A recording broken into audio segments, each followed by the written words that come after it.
All right, guys, I wanted to show you this. Do not trust that the wire that comes with your GPS will be hooked up correctly as far as the colors. I had to completely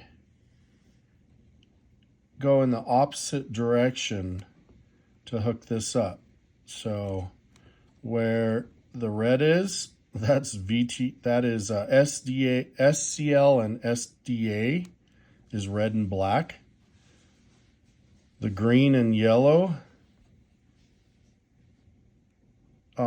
well, I guess those two would have stayed the same because they're in the middle. So the green and yellow is still your RX and TX, but it's opposite from other GPSs.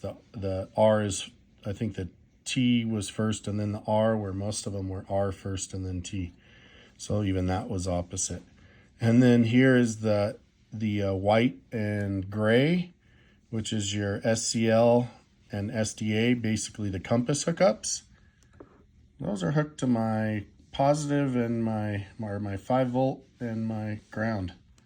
So I had to completely wire this backwards. So basically they had plugged the wires in to the little plug-in at the GPS completely backwards.